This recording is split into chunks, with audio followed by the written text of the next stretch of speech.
Oke, saya mulai saja ya program kita hari ini. Bismillahirrahmanirrahim. Assalamualaikum warahmatullahi wabarakatuh.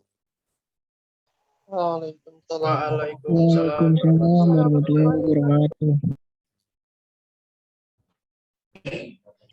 Oke, alhamdulillah di malam hari ini kita bisa ketemu lagi di mata kuliah sistem basis data. Sekarang masuk ke pertemuan 11. Jadi tinggal 4 pertemuan lagi, 11, 12, 13, 14, 15 ya. 4 minggu. 4 minggu itu 1 bulan. Enggak banyak ya, karena target saya sih nanti ketika ujian akhir semester nggak cuma desain implement pembuatan database-nya itu jadi, nanti targetnya sih sampai ke sistem atau aplikasi itu selesai dibuat. Nah, kemarin tugas kelima kan buat sistem ya, nampilin data, koneksi dan menampilkan data. Nah, ada beberapa hal yang perlu saya sampaikan dari yang sudah mengerjakan tugas 5 kemarin. Salah satunya bentar saya lihat.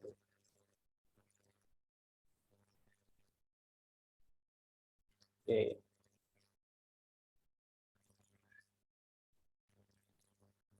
Kelihatan nggak kodenya ya? Ini kodenya emang jalan, berfungsi dengan baik, tapi ada yang aneh nggak kira-kira kalau dilihat dari kode ini? Ada yang tahu keanehannya?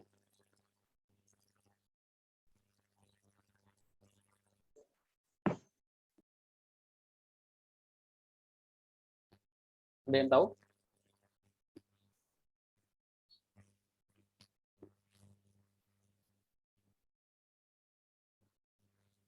Mungkin yang punya NIM ini 31201055, ada yang tahu keanehan dari kode ini? Ini kan koneksi database ya.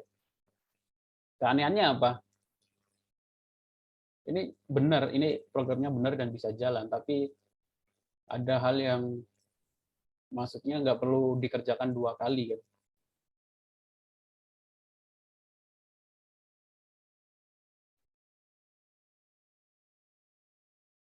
Ada yang tahu? Masa nggak ada yang tahu?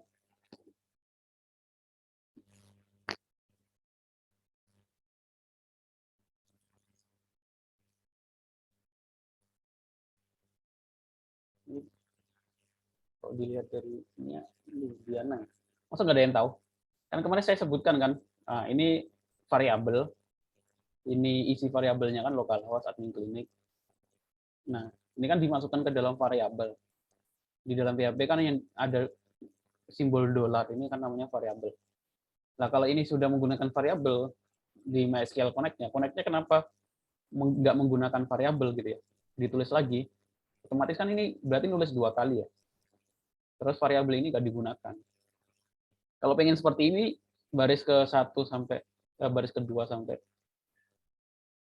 ke-5 ini nggak perlu ditampilin, ini dihapus aja tetap bisa jalan kan, karena localhost isinya kan sudah ditulis di sini. Ngerti nggak? Diana dulu. Paham maksudnya ya? Ya Pak, paham Pak. Paham, Pak. Ya, maksudnya kalau paham konsep dan basicnya harusnya nggak terjadi sih hal seperti ini.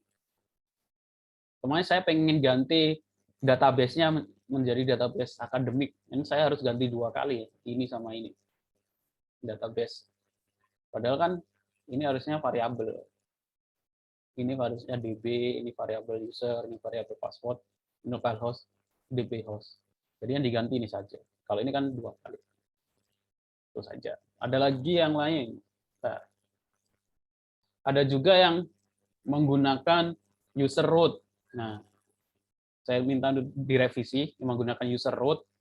Ada juga yang menggunakan user root karena perintahnya adalah gunakan user di UTS. Jadi kalau ada user root ya saya minta revisi sih, nilainya nggak nilai maksimal ya. Kalau nggak 70 apa 75 saya ngasihnya lupa ya. Maksudnya bukan nilai maksimal. Kalau mau ganti silakan, kalau nggak ya nilainya segitu.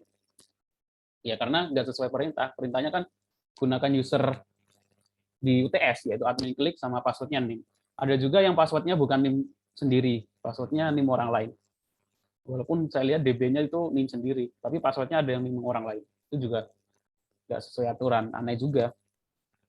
Ada juga yang UTS di kelas ini atau kelas lain ya, UTS-nya ngerjainnya ngambil dari milik orang lain, karena NIM-nya itu milik orang lain, ada juga. Kalau itu sih sudah fatal ya menurut saya. Ya berarti kan dia nggak ngerjain gitu, milik orang lain, kalau NIM-nya aja NIM orang lain gitu. Seperti itu ya. Jadi kalau itu ya artinya belum ngerjain. Oke, terus yang lain ini juga ada. Nah, saya minta uploadnya di GitHub kan supaya kodenya bisa saya lihat. Nggak cuma outputnya saja. Sama sih kalau saya ngajar mata kuliah bahasa pemrograman atau yang ada hubungannya pemrograman kan, saya nggak mungkin, walaupun nanti tugasnya lampirkan kode dan outputnya itu nggak pernah saya lihat. Yang penting itu kodenya. Kalau kodenya benar, outputnya pasti benar. Kalau outputnya benar, kodenya salah kan aneh. Kalau kodenya salah, outputnya benar, ini nggak mungkin juga. Nah kalau di GitHub terus ada yang ini, sorry, Mamat ya, ada 2 orang atau 3 orang. Ini nggak ada, kodenya ditaruh di mana? Gimana saya ngoreksinya kan? Jadi silakan diperbaiki. Di sini cuma ada readme saja. Nggak tahu kodenya ditaruh di mana gitu. Oke.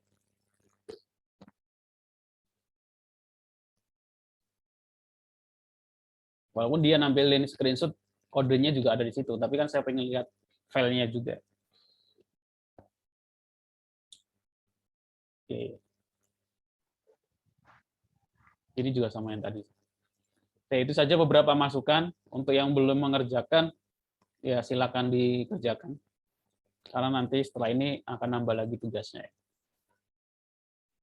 Nggak terasa, 1 semester ini tinggal 4 pertemuan lagi. 4 pertemuan, saya belum menyampaikan masalah fungsi, trigger, view, ada subquery, ada query, ada subquery.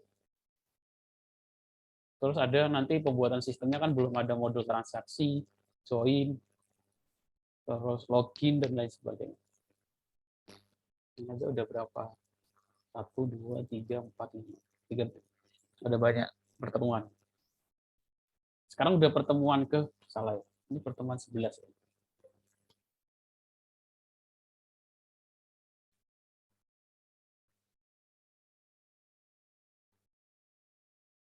Oke. Hari ini saya akan bahas tentang konsep backup dan restore. Karena di minggu kemarin kan ada, di file yang saya contohkan ada nama file diikuti dengan .sql ya. Karena ada yang nanya ke saya, .sql ini didapat dari mana? Nah, .sql itu artinya itu file MySQL, hasil dari ekspor. Kalau pemrograman Java kan .java ya, nama filenya. Kalau C++ .cpp, kalau Corel CDR gitu kan, kalau Word kalau PowerPoint .ppt. Nah, kalau MySQL ya .sql. Cara bukanya dibuka di IDE, entah itu Visual Studio Code atau menggunakan Notepad, itu bisa.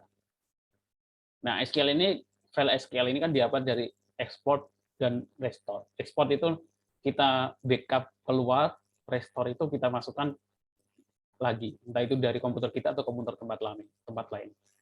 Nah, ini penting karena kalau kita buat sistem, kita upload di sebuah server, hal yang paling dipikirkan pertama kali ya masalah keamanan gitu kan. Kita nggak tahu apa yang akan terjadi gitu. Entah tiba-tiba ada yang delete di tengah jalan atau nggak kesengaja ke delete. Nah, itu kan harus ada siap backup-annya.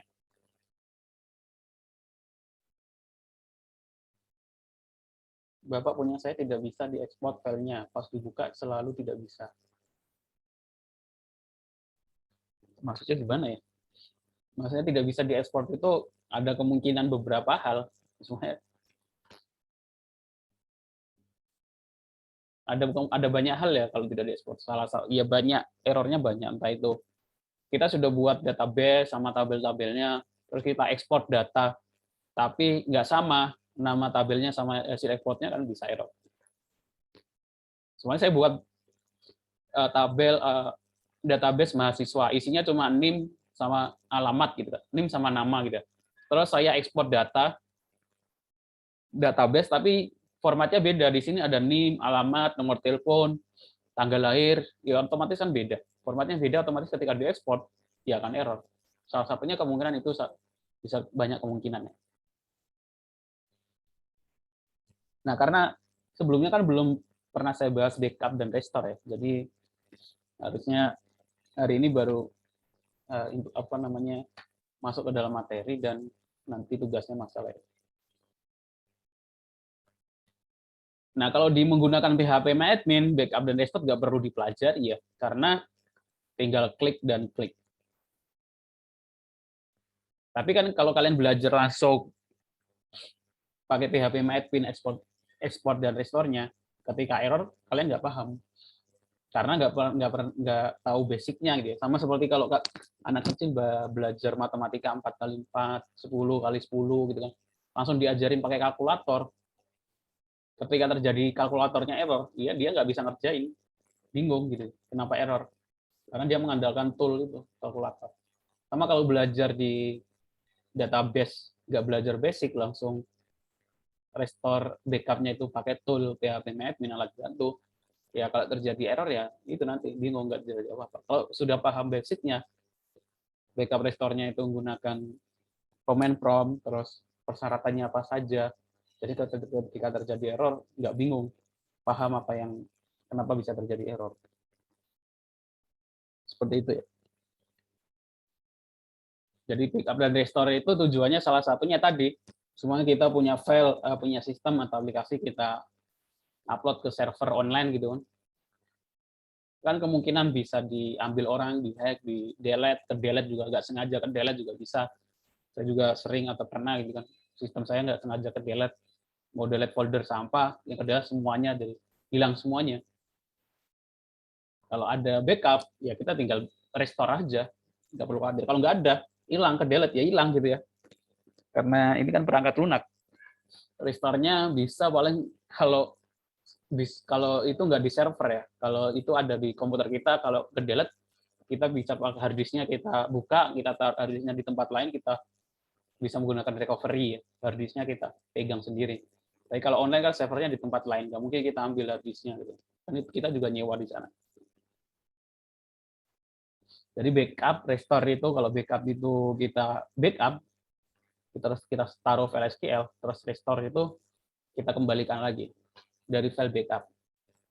Nah, backup ini biasanya ada yang kalau sistemnya kuat, nggak perlu khawatir ya. Ada yang backup harian, jadi tiap hari di backup. Nah, kalau kita melakukan sesuatu yang terus-menerus, itu kan nggak mungkin kita lakukan berkali-kali ya. Maksudnya saya pengen backup database per hari jam 6 pagi atau jam 12 malam gitu. Nggak mungkin kita nunggu jam 12 malam kita harus backup. Nanti jam 12 malam lagi backup. Nanti ada istilahnya kita harus buat cron job, atau kita buat automation gitu. Robot tidak otomatis yang ketika jam 12 dia nge-backup. Ketika jam 12 dia nge-backup. Nah, otomatis nanti filenya akan banyak gitu ya. Filenya akan banyak dan besar. Sama seperti CCTV, nah CCTV kan di backup ya. Tapi kan nggak semuanya di backup itu. Kalau mungkin sudah 3 bulan nggak terjadi apa-apa, di delete. Sama seperti ini, kalau mungkin ada 2 bulan, 3 bulan nggak terjadi apa-apa, ya di delete. Kalau nggak dipindah ke tempat lain.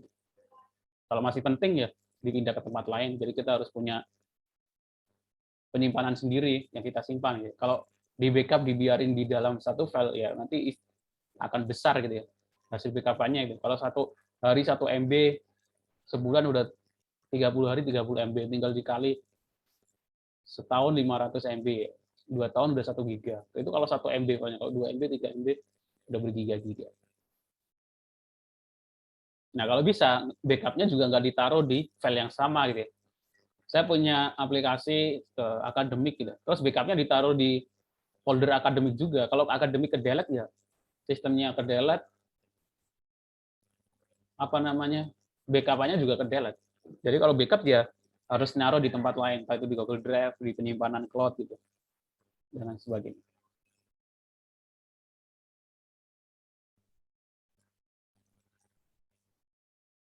Nah, backup dilakukan untuk melakukan penyalinan sistem, data, dan aplikasi yang nantinya bisa di-recovery. Nah, sistem paradigma seperti ini kan nggak cuma kita lakukan di pembuatan sistem ya. Ketika kalian ngerjain skripsi, ketika kalian melakukan hal-hal penting, backup restore itu juga penting ya. Maksudnya paradigma ini bisa diimplementasikan nggak cuma di sistem database. Kalian buat skripsi, laporan KKP gitu kan. Kalau bisa ya jangan ditaruh di satu tempat gitu, di komputer saja gitu. Ketika komputernya kehujanan, banjir, atau jatuh, atau hilang, ya udah hilang semua gitu. Di backupnya jangan ditaruh backupnya cuma di partisi yang berbeda kan sama aja. Saya buat laporan skripsi di D gitu. Terus saya backup di E gitu. Masih dalam satu komputer yang sama ya sama saja. Kalau laptopnya rusak ya hilang semua. Ya backupnya di tempat lain. Kalau saran saya sih yang paling standar ya Google Drive gitu.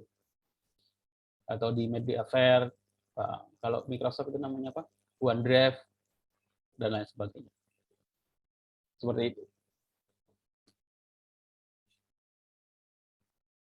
Jadi harusnya cerita-cerita laporan hilang, skripsi hilang, itu kalau anak IT ya jangan sampai terjadi ya, karena dipelajari. Soalnya kalau jurusan lain kan nggak mempelajari masalah ini ya, backup restore gitu. Maksudnya nggak ada persiapan untuk itu. Kalau ini kan di materi baca aja ketemu, nanti di mata kuliah lain juga. Backup dan recovery terjadi karena ada kerusakan atau kegagalan operasi pada basis data. Penyebab, nah kenapa kita harus melakukan backup dan restore? Beberapa penyebabnya, kalau ini dari sudut pandang sistem ya, yang sudah kita taruh di server, aliran listrik terputus. Otomatis gitu kan, kalau aliran listriknya mati kan kita nggak bisa akses. Tapi kita butuh saat itu juga kan bingung. Kesalahan di operator, human error. Manusia yang terjadi database akan melakukan kesalahan operasi yang disengaja maupun yang tidak sengaja. Bisa jadi kesalahan perangkat lunak. Kali ini dapat pengajuan hasil pengolahan tidak benar. Kita keliru melakukan update, ya. Kita keliru melakukan edit gitu kan. Kan datanya jadi amburadul gitu, salah. Jadi kita bisa backup restore. Disk rusak mengakibat hilangnya ini juga. Disk tiba-tiba rusak kan wajar, karena ada umurnya juga ya. Nggak mungkin bertahan beberapa tahun. Penyerangan oleh orang di luar sistem, ini juga bisa terjadi. Jenis-jenis kerusakan ada transaksi failure, kerusakan sistem crash, kegagalan atau kerusakan disk failure. Kegagalan transaksi ya kita salah masukin data, kita salah ngedit data, kita salah kita proses dan lain sebagainya. Sistem crash sama saja seperti itu, sistemnya terjadi error. Sama seperti kalau kita punya sistem operasi gitu di laptop kita, terjadi error, entah itu jadi lambat, atau paling mudah kan solusinya kan install ulang gitu. Kita install ulang lagi aja. Sama sih, kalau terjadi sistem error dan lain sebagainya, kita backup restore. Jadi di komputer juga, di Windows juga sebenarnya sudah ada menu recovery ya, masuk recovery, backup recovery. Nah, jenis-jenis backup berdasarkan waktu pelaksanaan atau strategi dapat dua jenis. Backup statis, di mana backup dilakukan dengan lebih dulu menonaktifkan basis data. Jadi dari sudut pandang pelaksanaan, backup dilakukan ada statis dinamis. Maksudnya bagaimana? Kalau statis itu ini, yaitu database-nya dinonaktifkan dulu. Jadi biar tidak ada transaksi. Takutnya ketika kita melakukan backup terjadi transaksi juga. Takutnya ada proses transaksi yang nggak tercatat di backup gitu. Backup dinamis adalah proses dilakukan tanpa penonaktifan data. Nah, ini bareng-bareng gitu. Jadi ada dua sistem. Nah, cara mana bagaimana? Proses backup dan recovery dapat dilakukan menggunakan perintah SQL. Ada perintahnya ya. Perintah yang digunakan adalah select into outful. Jadi sama-sama seperti select. Pertama itu kita buat filenya gitu. Habis itu kita load, kita keluarkan. Lakukan proses penguncian tabel. Lakukan proses backup tabel dengan perintah select bintang semuanya into out file. Data yang telah di backup dapat dikembalikan lagi kapan saja bila diperlukan, yaitu menggunakan load data file. Contohnya seperti ini. Nah, Ini load ya. Load data file backup mahasiswa into tabel mahasiswa.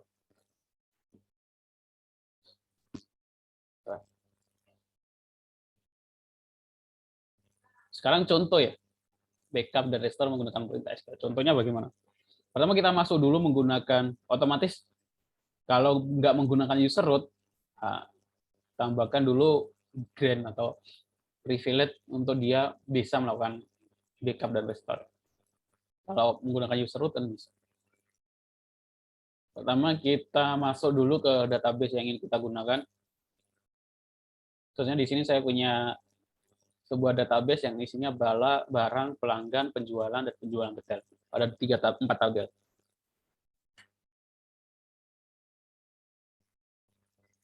Pertama kita melakukan penguncian pada tabel tersebut. Dikunci itu maksudnya ya sama tadi kayak menonaktifkan. Jadi nggak bisa insert update delete. Dikunci sebentar. Biar ketika terjadi proses backup nggak ada proses transaksi atau proses input update delete di tabel tersebut.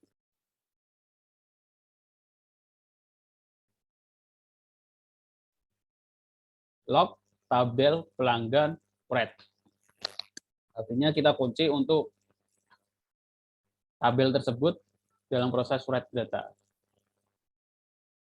Soalnya tabel pelanggan tadi kita keluarkan, kita backup menjadi sebuah file ya. Ekstensinya nggak ada ya di.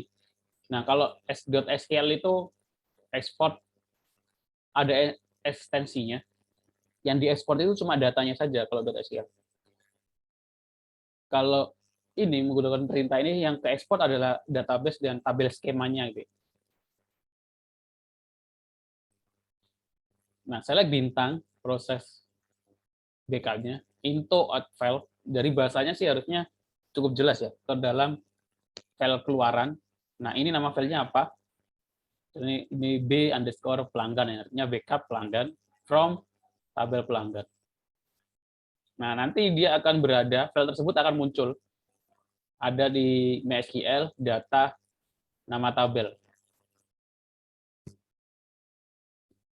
Nah, itu baru gini kita pindahkan ke flash disk, ke mana, ke tempat lain. Nah, kalau sudah di backup, kita bisa kembalikan tabel tersebut. Kita restore menggunakan perintah load data in file.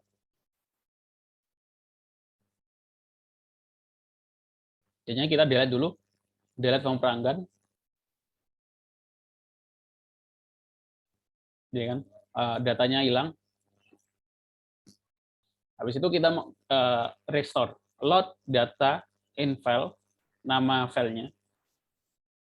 Jadi kalau filenya itu di default di sini, otomatis nggak perlu lokasi file. In file, nama filenya into tabel pelanggan. Kalau berhasil, query oke. Nanti ada beberapa row yang efektif. Buktinya apa? Buktinya kalau kita select bintang, kita tampilkan datanya, dia akan muncul lagi. Sebelumnya kan sudah ke delete. Seperti itu.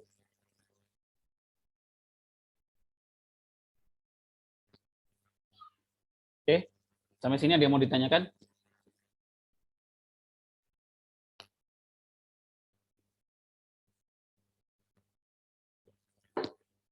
Belum ada. Belum, Pak.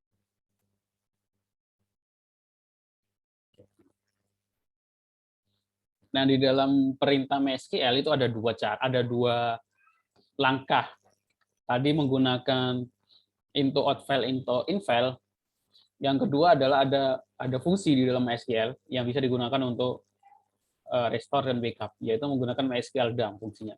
Nama fungsinya adalah MySQL dump atau tool MySQL dump memiliki kelebihan dalam proses backup data. Kalau ini akan melakukan backup database beserta struktur tabelnya. Mau kebalik ya. Kalau tadi itu hanya datanya saja, kalau ini sama struktur datanya. Nah, kalau ini nanti ada ekstensinya .sql. Selain file backup yang dihasilkan dapat digunakan bagi sistem database lain. Langkah-langkah penggunaan MySQL dalam backup recovery adalah sebagai berikut. Nah, karena ini menggunakan tool MySQL dump, ya perintahnya ada MySQL dump. Ya, ini kita menggunakan command prompt. Kita sama seperti tadi, kita masuk ke user dulu, habis itu kita masukkan perintah mysqldam min o, artinya usernya, sama seperti ketika login, terus min p, passwordnya, terus min, kalau kita semua database, artinya semua database-nya itu kita backup, menggunakan perintah min all database. Nah, semua proses itu akan berlangsung beberapa menit ya. Kalau database-nya banyak, besar, itu kan agak sedikit lama gitu. Sampai muncul notifikasi atau tulisan DAM completed. Nah, data yang telah di-backup atau di-restore dapat di-restore kembali ke dalam database dengan perintah sama perintah mysqldam min u min p pakai simbol apa ini? Lebih kecil. Terus file backup-nya posisinya di mana? Contohnya, pertama kita masuk ke dalam MySQL bin. Nah, MySQL-DAM itu sekaligus untuk proses login nih. Jadi ini kayaknya belum proses login, bisa langsung. Karena dia sebuah fungsi. MySQL-DAM min o root min p, terus ini adalah nama database yang akan kita backup. Kita backup di filenya, kita ingin file apa ya. Di sini backup 2.sql. Terserah mau ini nama filenya apa saja. Nah, nanti akan otomatis sampai muncul informasi DAM complete. Seperti ini.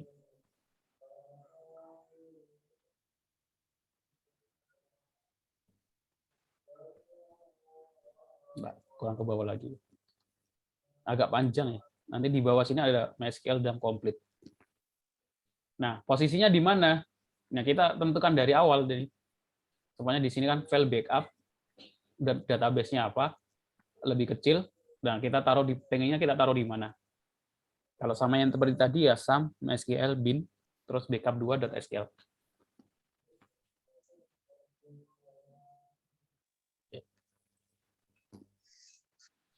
Kalau menggunakan phpMyAdmin, saya kira nggak perlu diterangkan ya, tinggal kita klik export, pilih SQL, CSV dan lain sebagainya, klik print gitu.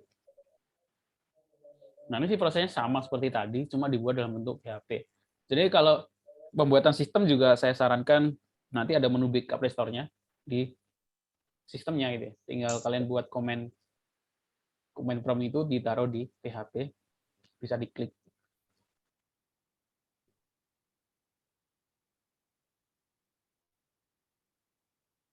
Nah, untuk restore-nya tadi oh iya ini kelewat ya. Yang ini tuh perbedaan restore dan backup di dalam kalau menggunakan tool MySQL DAM, perbedaannya di sini ya. Kalau lebih besar itu di artinya menuju ke samping sini kan. Kalau nge-restore sama, tapi perbedaannya adalah ini ya, ini lebih kecil. Jadi kita masukkan gitu ya. Nah, ini file backup-nya itu ditaruh di mana, kita masukkan ke dalam database ini. Perbedaannya di situ saja. Lebih besar sama lebih kecil. Nah, kalau terjadi error, ya tadi kemungkinan ada format database-nya itu nggak sama ya.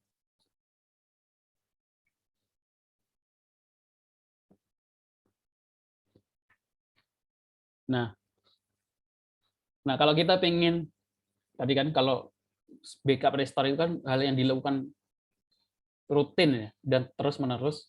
Tinggal kita beda waktunya, ada yang backup harian, ada yang backup mingguan, ada backup bulanan, ada yang backup 2 bulanan, atau backup tahunan, dan lain sebagainya. Perbedaannya di harinya. Nah, biar kita nggak melakukan ini berkali-kali, di dalam sistem Linux ada istilahnya cron job ya. Cron job itu perintah yang dijalankan, bukan perintah, sintak ya. Sintak yang dijalankan karena bisa apa saja. Jadi cron job itu fungsi di dalam Linux. Kalau di Windows nggak ada. Kenapa? Kalau Windows nanti ada istilahnya lagi ya, tapi saya lupa. Kenapa yang dibahas ini adalah cron job? Karena server itu yang online di internet itu, data yang saya lihat kemarin ya di Twitter kalau nggak salah, 98 itu Linux, basisnya Linux. 98 server itu basisnya Linux. Sisanya Windows dan sistem operasi lain. Kalau pengguna harian, user itu, pengguna Linux-nya itu beberapa negara rata-rata cuma 2%. Misalnya Windows dan macOS gitu. Paling banyak Windows. Nah, itu perbedaannya. Jadi yang menggunakan harian itu cuma 2% Linux, tapi server komputer itu hampir 98% itu menggunakan Linux. Otomatis kalau kita pengen melakukan otomasi sintak yang jalan berhari-hari, tiap ketukan waktu sekian itu dia jalan menggunakan fungsi cron yang sudah ada bawaan di Linux. Kayaknya bawaan sih sudah ada. Namanya cron job.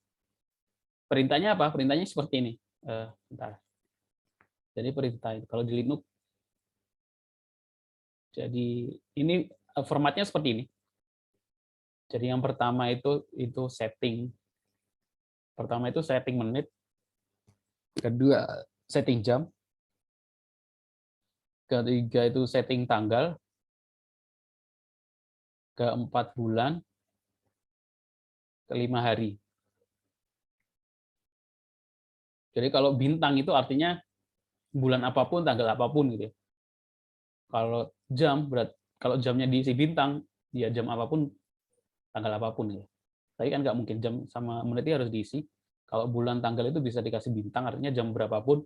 Kalau sudah masuk jam itu, dia sintak itu dijalankan. Jadi ini ada pertama itu ada informasi waktu di atasnya, baru query-nya atau baru sintaknya. Nggak cuma query SQL, bisa perintah PHP, bisa perintah Python, bisa perintah shell di Linux kan istilahnya shell. Hari itu dari 0 sampai ke 6, dari minggu ke 1. Angka 7 dianggap hari Minggu di beberapa negara. Aslinya 0 sampai 6. Jadi cron adalah sistem operasi berbasis Unix, Linux, Ubuntu, macOS sih kayaknya ada juga. Yang biasanya menjalankan tes atau script secara otomatis. Oleh karena itu, cron job adalah sebutan penggunaan cron untuk menjalankan tes di waktu-waktu yang sudah ditentukan. Bentar. Kayaknya ada web untuk apa namanya simulasi cron job. Saya lihat dulu. Cron job simulasi. Simulator.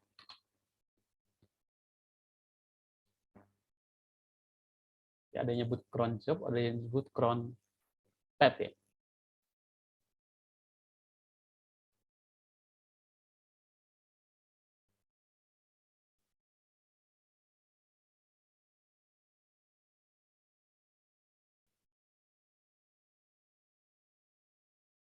Nah ini, seharusnya dari sini sih jelas ya. We create cron because cron itself can really alert you if your jobs file overstart. Cron tab guru. Nah ini kan ada 5 itu menit, 4 itu jam, berarti jam 4 menit ke-5. Nah kalau day-nya bintang, bulannya bintang, harinya bintang, artinya apa? Artinya jam berapapun, hari apapun, bulan apapun. Nah ini, berarti dia akan perintah ini akan dijalankan di ini. Berarti tiap hari jam 4 bulan 5 perintah ini akan dijalankan. Karena ini harinya bintang, bulannya bintang gitu. Kalau harinya itu saya isi 1, kalau harinya itu saya isi 1, berarti tiap awal bulan tanggal 1 jam 5 jam 4 menit ke-5 perintah itu dijalankan. Perintahnya biasanya ditaruh di setelahnya sini. Nah, ini aja simulasi cron job. Cron monitoring itu apa? Nggak tahu. Nah, itu ya gambaran umumnya. Nah, jadi kalau seumpama saya pengen backup database per awal, saya pengen backup database per tanggal 1, berarti kita tulis tanggalnya 1 ya. Bulannya apa saja, berarti tiap bulannya kita bintangkan, tahunnya apa saja kita bintangkan ya. Kalau tahunnya saya isi 2022, ya hanya tanggal 1 2022 gitu ya. Tiap bulan.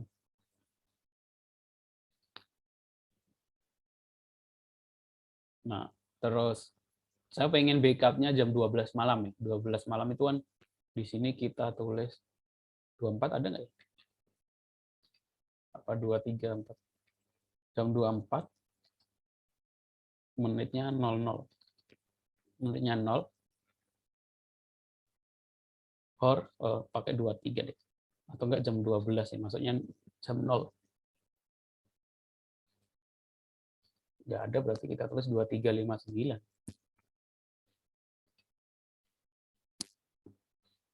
Nah, kalau saya tulis seperti ini, artinya apa? Artinya, biasanya skripnya kita taruh di sebelahnya. Jadi kalau skripnya itu MySQL dump, baru di sini MySQL dump, min U, min P, nama database lebih besar, file backup-nya, ditaruh di sebelahnya. Nah, ini ditaruh di command prompt-nya Linux. Kalau di server biasanya ada perintah cron job-nya, kita tinggal masukkan. Nah, kalau di server, saya kasih lihat aja ya. Kalau server web hosting kan biasanya kita menggunakan tampilan cPanel. cPanel itu untuk manajemen file dalam shared hosting. Kecuali kalau kita sewa hostingnya itu kan dedicated server. Jadi kita servernya kita masuk sendiri gitu. Itu kita menggunakan perintah. Kalau enggak kita install cPanel di server kita. Biasanya sudah ada menu cron job di sini.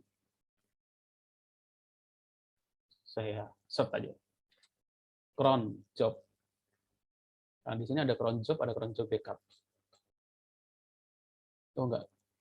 Nah, di beberapa cPanel kadang sama tergantung layanannya ya. Kalau layanannya murah biasanya di disable gitu.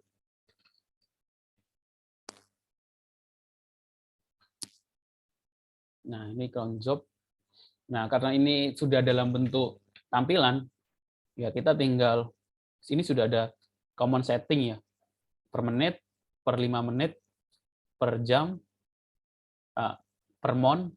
Nah, ini jadi menitnya kita isi, jamnya kita isi, harinya kita isi, bulannya kita isi, harinya kita isi. Kalau di sini nggak ada tahunnya.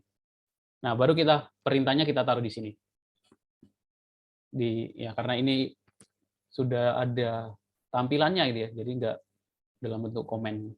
Kalau kita akses server kita sendiri, ya kita menggunakan command from shell atau SSH ya, kita akses. Nah, di sini nggak ada SSH. Seperti itu. Contoh, seumpama membuat sebuah script, edit cron job melakukan perintah. Nah, ini kalau kita menggunakan tanpa ada tampilan, menggunakan command from shell di Linux. Kita editnya itu ketik perintah cron tab, terus min E. Nah, lalu nanti dia akan buka sebuah file. Nah, yang paling bawah kita tambahkan script ini. Nah, ini artinya apa? Ini menit 0, jamnya bintang, bintang, bintang, bintang, MySQL dump, min U, min P, baru perintah SQL dump-nya ya. Di sini kita setting waktunya. Contoh, semuanya saya pengen buat script otomatis, backup setiap jam 3 pagi. Sintaknya bagaimana? Berarti 0, 3, bintang, bintang, bintang ya. Tiap hari jam 3 pagi, MySQL dump, min root, min P, nama database, outputnya ditaruh di mana. Nah, dia akan berjalan otomatis, tiap hari dia akan membackup database di jam 3 pagi. Seperti itu. Oke, sampai sini ada yang mau ditanyakan?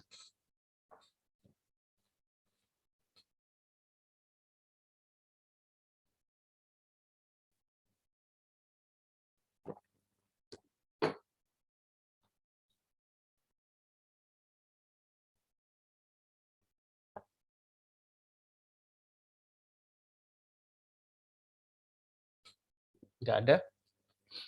Nah, cron job ini nggak cuma untuk perintah otomatis ya. Dalam beberapa studi kasus, kita di studi kasus sebuah sistem, kita kadang memerlukan cron, fungsi cron ini. Contohnya adalah ketika kemarin ada yang KKP buat sistem bel otomatis, bel sistem jadwal sekolah gitu kan, ada jadwal sekolah, terus dia rencananya mau buat bel otomatis. Jadi ketika sudah waktunya istirahat, semua jam 9 pagi ya waktunya istirahat, sistem itu nanti akan membunyikan bel gitu. Terus saya tanya, cara mengetahui sistem itu akan 9 otomatis bunyi, mahasiswanya ketika sidang KKP. Saya tanya, bagaimana caranya untuk buat sistem otomatis jam 9 bunyi? Jawabnya muter nih, maksudnya nggak tahu apa. Ya dibuat skripnya, dicek Pak, apakah sudah jam 9 gitu. Ya maksudnya ngeceknya itu bagaimana? Dia nggak bisa jawab ya, karena mungkin belum tahu gitu. Jadi semua kita pengen buat sistem yang otomatis jam 9 memainkan bel gitu, apa menjalankan suara bel. Ya kita harus buat sistem yang bisa ngecek. Otomatis sistem itu harus ngecek jam, entah itu tiap menit, apa tiap detik, nggak mungkin tiap detik. Tiap menit, kalau tiap menit mungkin juga dia akan memperbanyak proses ya, tiap menit. Bisa cek 5 menit sekali gitu ya. Jadi dicek 5 menit sekali, kan sistem itu kan bukan orang. Kalau orang kan bisa tahu, oh sekarang jam 9, baru saya jalankan belnya. Kalau sistem kan enggak, berarti dia harus ngecek tiap 5 menit. Tiap 5 menit apakah sudah jam 9 pagi? Belum. Tiap 5 menit apakah jam 9? Jadi, nah itu menggunakan cron. Seperti itu ya. Kalau enggak itu, ya gimana caranya bisa ngecek apakah jam di komputer itu udah jam 9 pagi? Gitu ya. Nggak bisa. Kita perintah komputer, kalau jam 9 pagi, nyalakan suara. Gitu. Nah, cara merintah itu bagaimana kan? Harus dipikirin gitu. Selain itu sama kita membuat sistem pengecekan harga gitu ya. Sebuah harga atau apa ya, stok gitu ya. Otomatis ngecek stok itu kan, kalau stok mungkin ketika terjadi transaksi gitu. Soalnya ketika stoknya di bawah 10 ada informasi gitu.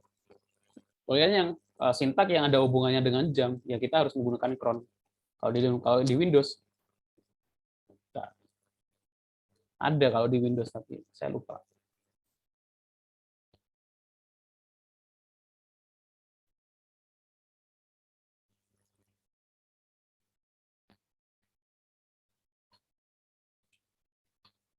Tapi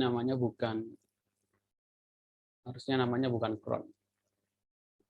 Cron di Windows, setting up cron job di Windows.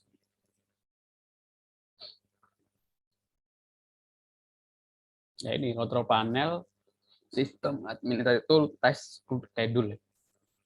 Berarti istilahnya bukan cron kalau di Windows, test schedule ini. Schedule test.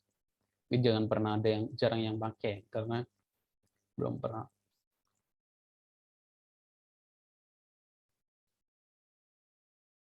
Apply to Windows Server 2003.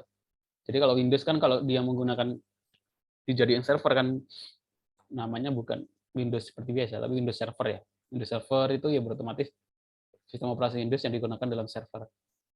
Kalau Linux, Ubuntu dia pakai Ubuntu Server.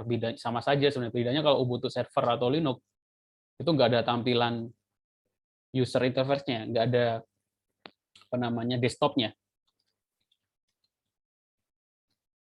Berbedanya di situ. Kenapa? Ya karena biar ringan, karena server kan diakses orang banyak. Jadi kalau kita download Ubuntu sebenarnya, di sini sebenarnya ada pilihan Ubuntu desktop atau Ubuntu server.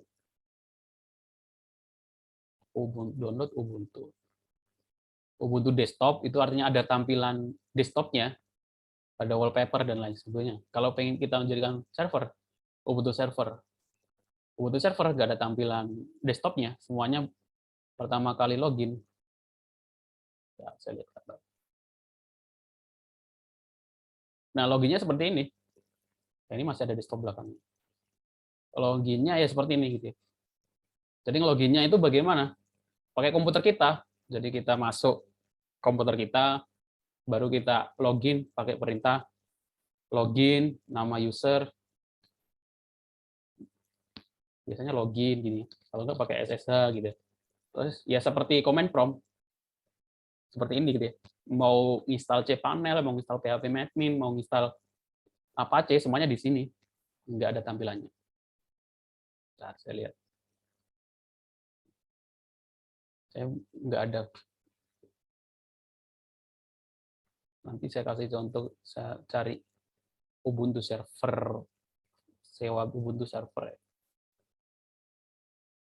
Ini install sih, pertama install. Ntar loginnya mana?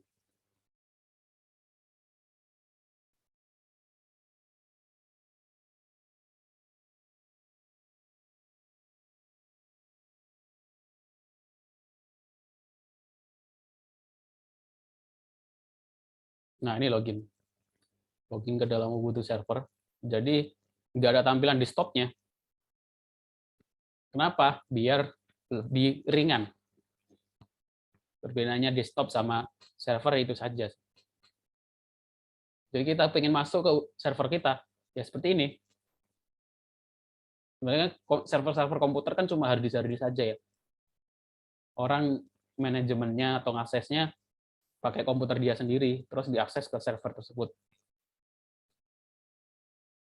Ini Ubuntu server, static IP, LAMP server, jadi install LAMP server, webmin admin. Webmin admin itu cPanel, tapi yang versi gratis, nggak berbayar. Install, kalau sudah install, kita bisa install webmin. Webmin itu, nah, baru kita ngakses komputernya pakai URL. Setelah kita sudah install webminnya ke address.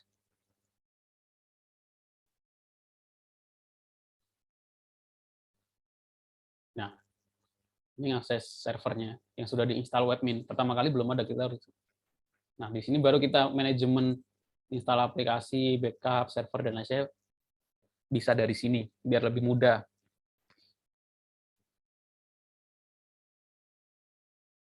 Seperti itu. Webmin itu seperti cPanel yang saya buka tadi. Mana tadi?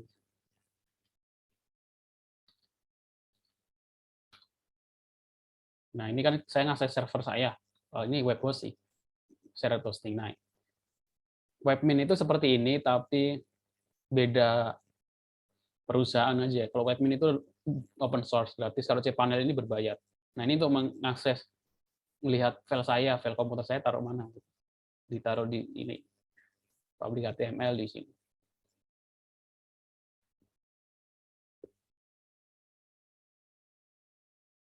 Oke, selanjutnya, nah biar lebih paham, supaya lebih paham tentang backup dan restore,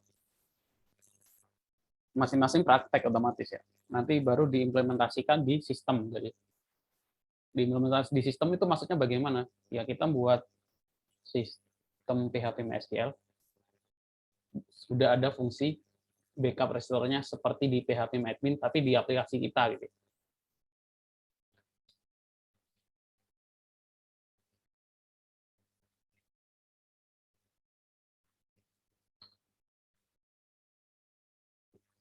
Nah, untuk itu kan kalian harus paham dulu command prompt-nya ya. Seperti kalau menampilkan data gitu ya. Kan kalau menampilkan data, kita paham dulu command prompt-nya, basic SQL-nya. Kalau sudah paham menampilkan datanya di PHP, menggunakan bahasa pemrograman PHP, jadi lebih mudah. Nah, ini kalian belajar backup restore-nya di versi command prompt-nya dulu. Mungkin minggu depan atau beberapa minggu lagi, baru diimplementasikan di PHP-nya. Di PHP-nya seperti apa? Jadi nanti supaya sistem kalian itu ada menu backup sama restore gitu, di sistem seperti ini. Nah, biasa buat aplikasi.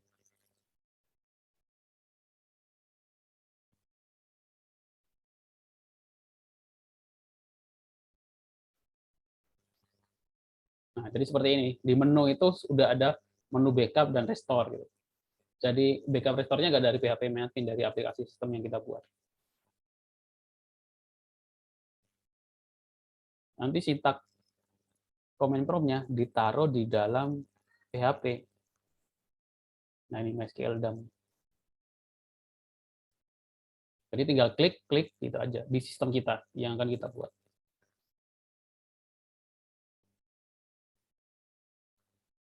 Nah, sebelum sampai sana, sekarang praktek dulu implementasi MySQL dump, backup dan restore menggunakan command prompt dulu.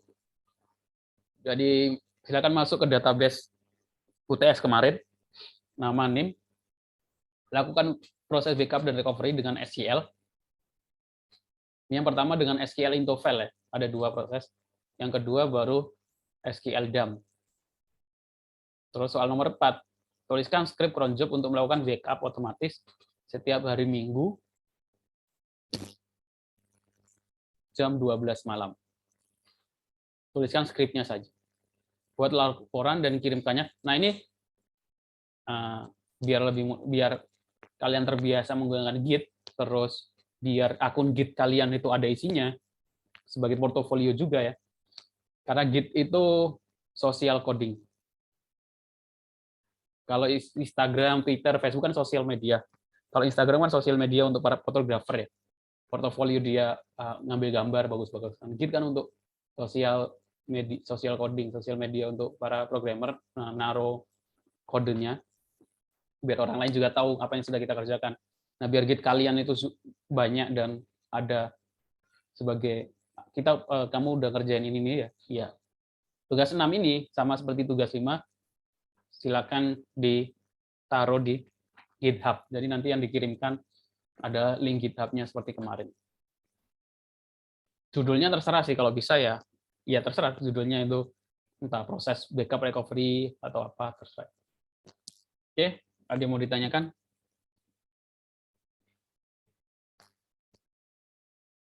Pak izin bertanya Pak. Iya, silakan. Untuk nomor 4 tuh berarti tulis script cron job-nya aja ya Pak? Ya, kode script saja. Di readme GitHub-nya gitu Pak? Iya, bisa. Iya Pak, terus mau tanya sedikit Pak terkait SQL di itu ya Pak, di command prompt. Kadang kan kita kemarin buat admin, buat akses seperti database gitu ya Pak. Kemarin saya nemuin masalah kan misalkan kita hari ini buat admin terus bisa akses ke database, terus berapa hari berikutnya ada masalah Pak, akses ke database tersebut ditolak, itu biasanya penyebabnya apa ya Pak? Database-nya disconnect. Bukan disconnect, keterangannya ditolak gitu Pak, ditolak untuk mengakses database tersebut Pak.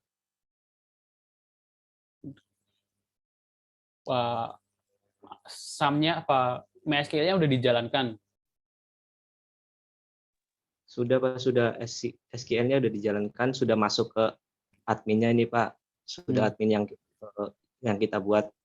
Terus maksudnya sudah ke user yang kita buat, terus kita mau akses sebuah database tapi akses tersebut ditolak Pak. Biasanya katanya apa? Maksudnya ya? kata ditolak itu dalam bahasa Inggrisnya apa?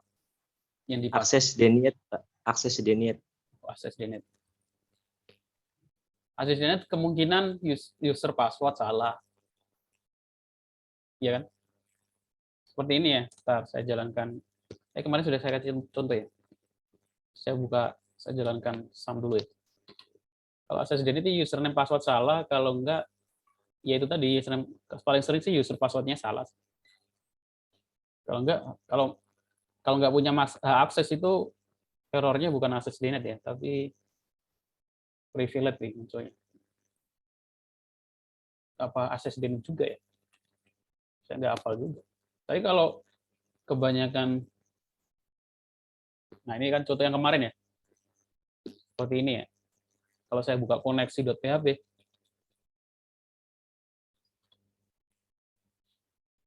ini bisa ya. Kalau username password-nya salah,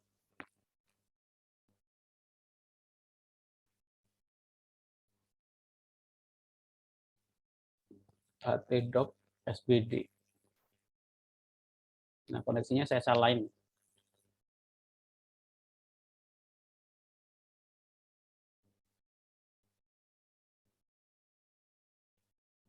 Root-nya saya ganti. Usernya salah. Ya.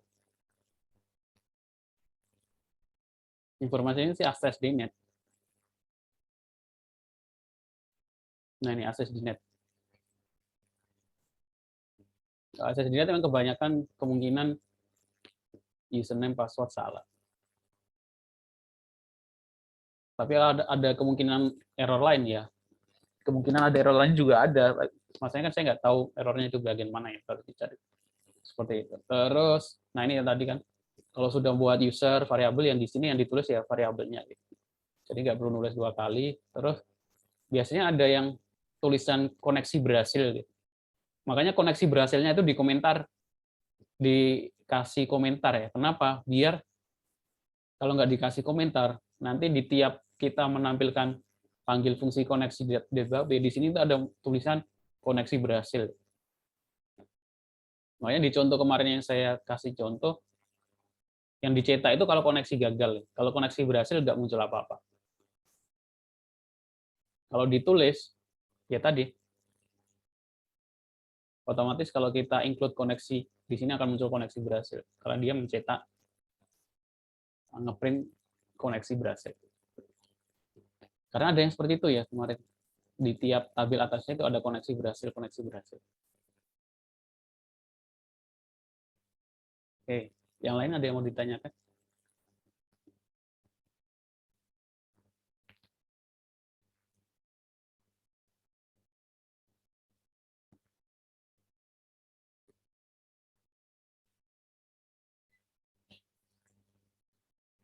Ini basic ya, karena saya agak karena tadi barusan ada yang bimbingan ke saya, dia KKP ya, dia buat sistem,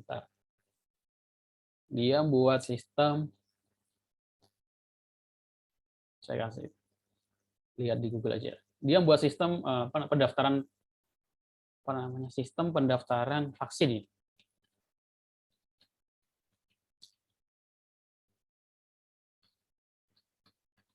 Tapi saya tanya, tapi sistemnya gitu ya. Sistem bentar ya, saya kasih contoh gambaran tadi yang padahal ketika mata kuliah basis data itu saya yang ngajar ya. Gini aja contoh yang tadi. Dia buat sistem pendaftaran vaksin, tetapi kan user login. Terus di situ dia menampilkan ketika user sudah login, jadi ada beberapa menu. Ada pertama itu tampilan login ya. Terus ada user login. User login, terus di sini ada jadwal pendaftaran vaksin. Ada menu jadwal pendaftaran vaksin. Ketika saya klik, yang ditampilkan adalah semua daftar vaksin seluruh user gitu.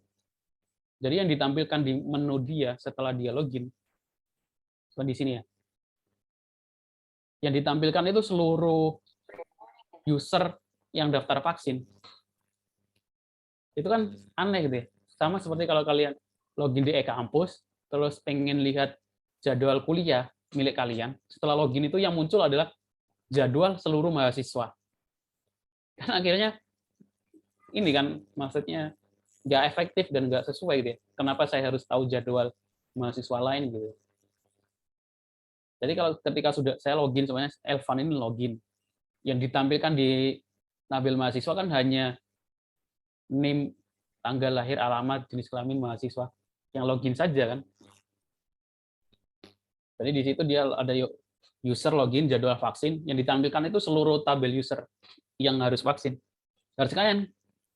Terus saya tanya, ini kan tampilkan semua. Untuk menampilkan yang satu orang gimana? Masih bingung gitu. Itu kan aneh kan. Harusnya kan kalau sudah ikut mata kuliah saya, kalau dulu saya ngajar. Kan tinggal di query ya, di query SQL terus di select. Kalau pengen mahasiswanya.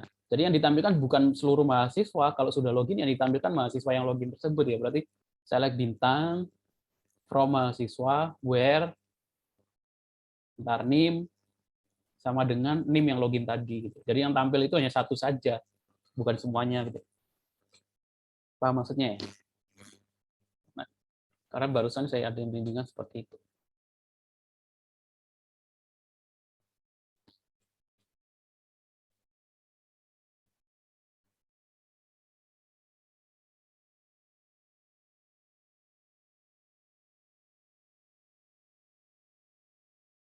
Oke, yang lain ada yang mau ditanyakan?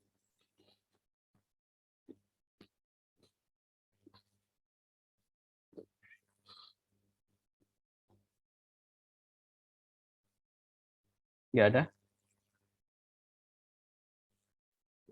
Untuk tugas 5 kemarin, mungkin ada yang mau ditanyakan? Saya lihat sih sudah ada yang memisahkan ya. Jadi kan kemarin saya minta karena tugas selanjutnya sih saya minta. Nah ini kan kemarin tugas yang kemarin ini kan jadi satu ya. Semua tabel jadi satu. Nanti tugas selanjutnya ini dipisah ya. Jadi tabel dosen kita taruh di dosen.php. Nanti tabel mahasiswa kita taruh mahasiswa.php. Tabel mata kuliah ditaruh di mata kuliah.php. Jadi satu halaman satu tabel. Nanti kemudian nanti ada proses transaksi, kita buat halaman home, kita buat halaman dashboard. Nanti ada istilahnya modul ya. Jadi istilahnya sih biasanya bukan menu atau tabel ya. Jadi modul dosen, ada modul mahasiswa, ada modul mata kuliah, ada nanti perkuliahan ini nggak masuk, dia masuk ke transaksi. Nah setelah itu ada proses modul transaksi. Modul transaksi itu proses menghubungkan antar tabel. Jadi mahasiswa ini kuliah mata kuliah ini. Nah proses itu di transaksi. Kalau di contohnya dijual beli ya, di sistem jual beli gitu kan. Di sistem jual beli idealnya sistemnya kan pertama halaman home. Jadi kalau sistem itu diakses orang banyak, kalau bisa ada halaman home yang entah selamat datang gitu ya, halaman utama. Jadi jangan tiba-tiba login gitu. Boleh kalau halaman awalnya itu login, kalau itu yang akses hanya admin saja gitu, bukan orang banyak. Kalau yang akses orang banyak, ya kayak kampus yang bukan tiba-tiba login. Jadi ada halaman utama, nanti kasih link untuk login. Nah setelah login, baru nanti dashboard. Nah, ini biasanya ada modul-modul yang tadi sebelah kiri atau di sebelah atas menunya. Nanti di sini ada modul mahasiswa, modul perkuliahan, modul mahasiswa. Biasanya istilahnya data master atau modul data master itu untuk input data. Kalau admin ya biasanya di sini ada input data admin, input data mahasiswa, input data kuliah, input data dosen. Nah, bawahnya baru proses transaksi. Transaksi itu apa bagaimana? Ya untuk nyeting bahwa mahasiswa ini kuliah mengambil mata kuliah ini. Kalau enggak proses transaksi ya. Ini ada master data barang, master data barang kategori. Nah, di sini baru mahasiswa ini user ini beli barang ini gitu. Dihubungkan gitu. Proses inputnya. Kemudian mungkin bawahnya baru laporan. Bawahnya lagi baru backup dan restore. Biasanya seperti itu. Urutannya sistem seperti itu, sederhana. Nah, di mata kuliah ini saya pengennya nanti ketika proyek UAS atau nyampe atau enggak, saya kira nyampe. Masing-masing, ini proyek individu, masing-masing itu sudah bisa buat sistem.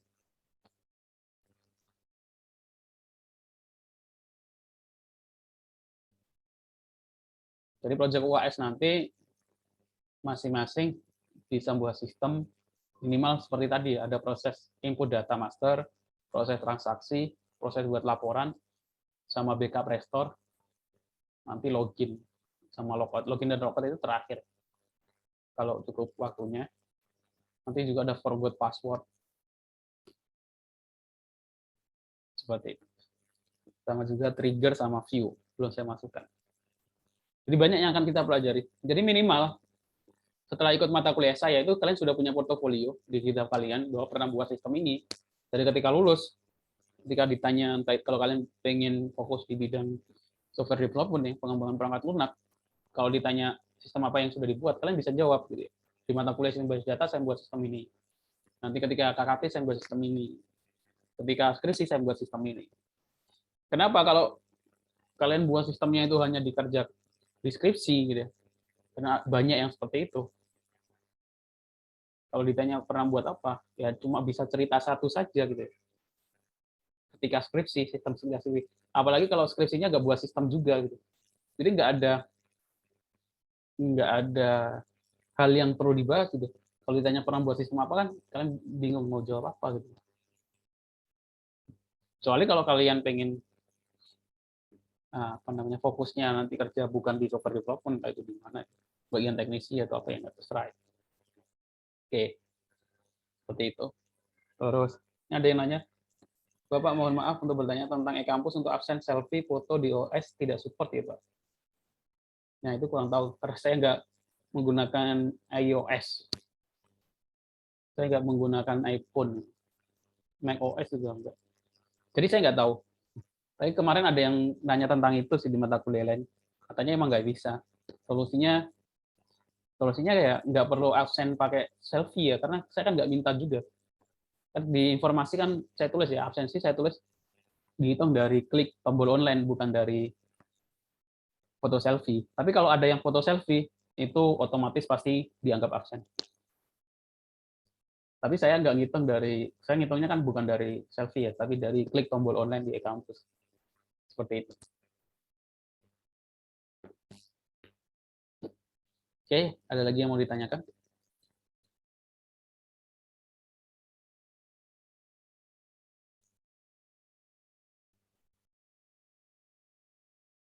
Jadi saya harap tugasnya dikerjakan, karena nanti akan numpuk, apalagi ketika UAS, kalau nggak dicicil ya. Yang akan kita pelajari memang banyak. Ya. Makanya dari kemarin kan saya sebutkan, perkuliahan itu satu semester cuma 14 pertemuan ya, ditambah UTS UAS itu 16. Jadi kalau mau pelajari, kalau kalian hanya mengandalkan ketika perkuliahan, kalau mengandalkan perkuliahan saja untuk kompetensi sistem basis data ini ya nggak cukup gitu. Perkuliahan itu cuma 20%, maksimal 20%. Idealnya mungkin hanya cuma 10%, 5%, apalagi yang mungkin ada yang nggak bisa datang di beberapa perkuliahan, atau fokusnya juga nggak bisa full gitu ya, disambi ngerjain yang lain, ya mungkin cuma 5%, 10% perkuliahannya. Sisanya itu kalian harus kejar dengan ngerjain tugas, ngerjain proyek-proyek sendiri, baca, tanya-tanya, sehingga kemampuan yang, nah setiap mata kuliah kan punya kompetensi yang ingin dituju ya, setiap setelah mengikuti harus bisa apa-apa. Nah itu, untuk bisa mengejar itu ya harus ditambah di luar perkuliahan dengan tugas dan lain sebagainya. Maksud saya seperti itu. Kenapa saya kasih tugas banyak? Untuk mengejar kekurangan tadi, karena kalau cuma mengandalkan perkuliahan itu kurang, saya yakin kurang. Apalagi kan ada teori 10.000 jam sebenarnya. Ini teori 10.000 atau 1.000 jam, saya lupa. Teori 10.000 jam itu maksudnya seseorang itu bisa ahli atau bisa disebut menguasai kalau sudah melakukan hal tersebut berkali-kali selama 10.000 jam atau 1.000 jam. Dan penelitiannya ada penelitiannya kan ada pebasket ya. Dia pebasket itu latihan dari satu titik sebelah kiri mungkin. Itu sampai kalau dia bisa latihan sampai 1.000 jam, kalau dia ngesut dari titik ini 99% akan masuk. Karena dia latihannya dari sini terus. Dan itu bisa ada yang 1.000 jam, ada yang bilang 1.000 jam, 10.000 jam. Kalau dia geser aja 2 meter atau 3 meter atau mundur, dia akan persentase masuknya akan berkurang. Jadi kemampuan itu muncul kalau melakukan hal tersebut berkali-kali berjam-jam. Sama sih, kemampuan untuk coding, bisa, dan ahli, itu ya seberapa lama kalian memikirkan coding tersebut depan komputer ya. Kalau mengandalkan kuliah ya cuma beberapa jam. Tapi kalau kalian sisanya di luar kuliah itu kalian tetap ngerjain, entah itu project sendiri atau belajar sendiri. Kalau 1.000 jam kebanyakan, 20 atau 30 jam gitu.